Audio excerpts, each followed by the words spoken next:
Selamat sejahtera, kami dari Grup 19 ingin membentangkan persepsi agihan zakat terus kepada golongan asnaf. Pengenalannya, zakat berasal dari perkataan Arab iaitu al-zakat. Zakat bermaksud penyerahannya wajib dilakukan ke atas sebahagian harta kekayaan dari sumber yang baik. Zakat dari segi bahasa pula bererti bersih, suci, subur, berkembang dan juga berkat. Zakat dari segi syarak pula telah mengeluarkan sebahagian harta tertentu diberikan kepada asnaf-asnaf yang berhak menerimanya setelah memenuhi syarat-syarat yang ditetapkan oleh syarak. Terdapat dua jenis zakat iaitu zakat fitrah dan juga zakat harta. Cadangan penubuhan PPZ pula iaitu Pusat Pungutan Zakat telah dicetus oleh Dato' Haji Abdul Rahim bin Abu Bakar. Objektif pertamanya ialah mengkaji kaedah pembayaran zakat yang terdapat di Malaysia. Keduanya ialah mengenal pasti pendapat ulama berkaitan kaedah pembayaran zakat yang digunakan berserta isu yang berkaitan kaedah pembayaran zakat yang terdapat di Malaysia. Melalui tinjauan literatur, didapati bahawa peningkatan hasil kutipan zakat bukan hanya disebabkan oleh penswastaan, namun faktor lain seperti kesedaran individu dan juga peningkatan pendapatan individu. Isu yang timbul seperti kes pecah amanah, salah guna wang zakat dan kaedah pengagihan hasil zakat yang tidak memuaskan menyebabkan perlunya penilaian terbuka dibuat ke atas institusi zakat untuk menguruskan zakat dengan lebih baik. Hal ini disebabkan individu terdorong untuk membayar zakat kepada institusi formal apabila berpuas hati dengan pengurusan serta pengagihan yang dilakukan oleh pusat zakat. Pengagihan zakat yang tidak menyeluruh kepada asnaf zakat menjadi pendorong bagi pembayar zakat bertindak sendiri mengagihkan zakat terus kepada golongan asnaf. Hal ini disebabkan kurangnya kepercayaan yang diletakkan ke atas pusat institusi zakat di Malaysia. Seterusnya pula metodologi. Yang pertama, rujukan kepustakaan. Instrumen rujukan utama yang pengkaji perolehi daripada bahan ilmiah seperti buku-buku, kamus dan sumber internet yang berkaitan dengan perkhidmatan yang disediakan. Kumpulan kami pula telah menggunakan internet iaitu kaedah yang digunakan oleh pengkaji ialah melalui internet. Pengkaji melayari internet bagi membantu dalam menyempurnakan kajian ini. Oleh itu, pengkaji telah melayari laman sesawang yang berkaitan dengan tajuk yang dipilih bagi menyiapkan kajian ini. Yang kedua pula, cara pengumpulan data iaitu kami menggunakan dokumentasi. Kajian ini dimulakan dengan kajian terhadap bahan-bahan bertulis yang telah diterbitkan seperti buku dan sumber daripada internet bagi mendapatkan maklumatnya. Salam sejahtera, nama saya ialah Eri Pang, PJ 21110255. Hari ini saya akan membentangkan tentang cara-cara pembayaran zakat. Yang pertama ialah melalui e-Zakat Pay. e-Zakat Pay merupakan sebuah platform atas talian bagi pengguna akaun simpanan dan semasa bagi bank yang menjadi ejen kutipan terpilih. Yang kedua ialah perbankan internet. Perbankan internet membolehkan pembayar menggunakan laman web atau aplikasi bank yang terpilih sebagai ejen kutipan untuk membayar zakat. Antaranya ialah M-Bank dan CIMB Bank. Yang ketiga ialah cawangan lembaga zakat. Bagi mereka yang kurang mahir dengan teknologi, boleh pergi ke cawangan lembaga zakat. Yang berdekatan, pembayaran boleh dibuat di kaunter. Yang keempat ialah pejabat pos. Bagi daerah yang tidak mempunyai cawangan lembaga zakat, boleh membayar di pejabat pos.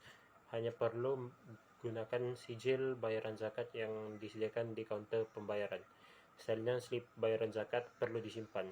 Yang kelima ialah pembayaran di kaunter bank. Pembayaran boleh dibuat melalui slip bayaran zakat di bank terpilih seperti Agrobank dan Bank Islam.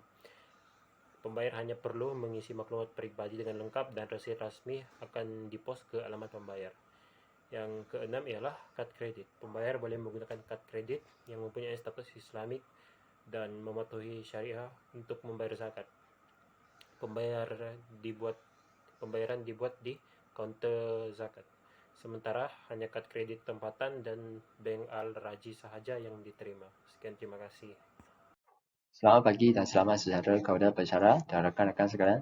Nama saya Ong Wai Fu dan saya hari ini akan membuat pembentangan terhadap kaedah pembayaran zakat yang terdapat di Malaysia.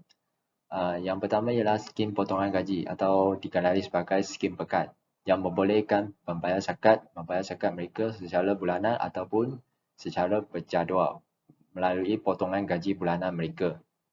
Yang kedua ialah pembankan SMS. Perkhidmatan ini hanya terbuka kepada pemegang-pemegang kad ATM Bank Islam sahaja yang membolehkan mereka membayar zakat melalui perkhidmatan pembankan SMS di telefon bimbit mereka. Yang ketiga ialah mesin ATM. Pembayar zakat boleh membayar zakat mereka di mesin ATM yang berdekatan dengan mereka. Mereka juga dinasihatkan supaya membaharukan maklumat mereka selepas membayar zakat di mesin ATM supaya dapat memudahkan institusi berkenaan untuk mengepostkan bukti yang resit yang rasmi kepada mereka sebagai bukti yang akan digunakan pada masa hadapan. Yang keempat ialah ejen zakat. Pembayar zakat boleh mendapat maklumat ejen-ejen zakat mereka di lawang zakat agensi zakat mereka mengikut negeri-negeri masing-masing supaya mereka dapat mendapat maklumat yang betul dan membuat bayaran kepada ejen-ejen zakat yang betul atau yang diiktirafkan supaya mereka tidak terlibat dalam aktiviti penipuan. Yang keempat ialah e-wallet.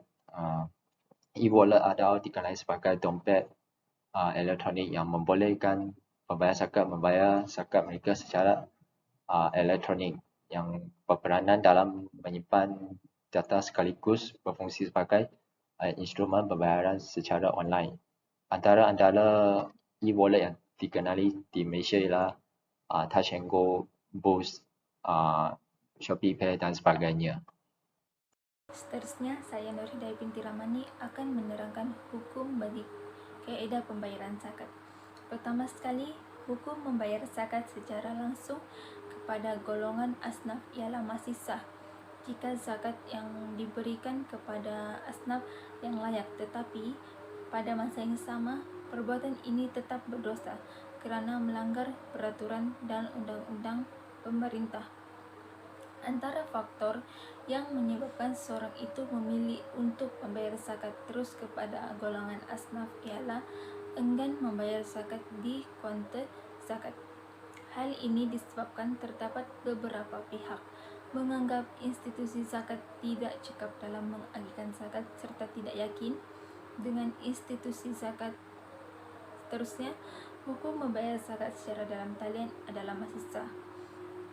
Isu yang berlaku dalam membayar zakat secara dalam talian ialah setengah masyarakat ragu dan mempertikaikan pembayaran zakat secara dalam talian kerana tidak berlaku hijab kabul dalam pembayaran zakat tersebut. Sebenarnya, pembayaran zakat tidak disyaratkan padanya ijab dan kabul. Lapas akad zakat itu sunat dan bukannya sesuatu yang wajib. Dan kalau kita tidak melepaskan zakat yang dibayar, zakat tersebut tetap sah. Malah bersalah ketika membayar zakat tiada dalam syarat. Ianya lebih kepada amalan budaya masyarakat. Syarat sah pemberian zakat adalah mesti berniat, mempunyai hak pemilikan terhadap harta, dan berlaku penyerahan dan penerimaan barang. Apabila kita menunaikan zakat secara atas talian, niat sudah berlaku ketika itu dan pemindahan pegangan harta yakni wang itu juga sudah berlaku. Kesimpulannya, masih kurang jumlah kajian yang membahas secara mendalam tentang kaedah pungutan zakat yang terdapat di Malaysia beserta status hukum bagi kaedah pembayaran tersebut. Hasil kajian yang diperoleh daripada tugasan ini adalah didapati bahawa banyak kaedah pembayaran zakat yang boleh digunakan oleh pembayar zakat di Malaysia. Malah, pengkaji turut lebih peka terhadap status hukum bagi kaedah pembayaran tersebut dan isu-isu yang timbul dalam kalangan orang yang membayar zakat tentang kaedah yang digunakan oleh mereka. Selain itu, pengkaji mendapati bahawa pembayar zakat lebih banyak menggunakan kaedah pembayaran selain melalui institusi formal seperti pusat zakat disebabkan faktor malas beratur di kaunter pembayaran dan juga sikap kurang percaya terhadap pengurusan institusi zakat mempengaruhi mereka untuk memilih membayar zakat melalui kaedah pembayaran yang lain seperti membayar secara online. Akhir sekali, diharapkan agar lebih banyak kajian yang dibuat untuk membincangkan tentang kefahaman status hukum bagi kaedah pembayaran zakat yang ada di Malaysia, seperti mengambil pendapat ahli fiqh mengenai hukum pembayaran zakat secara formal dan tidak formal. Hukum-hukum yang difatwakan mengenai kaedah pembayaran zakat melalui institusi yang tidak formal perlulah disebarluas agar persoalan atau permasalahan yang timbul mengenai kaedah pembayaran ini dapat ditangani.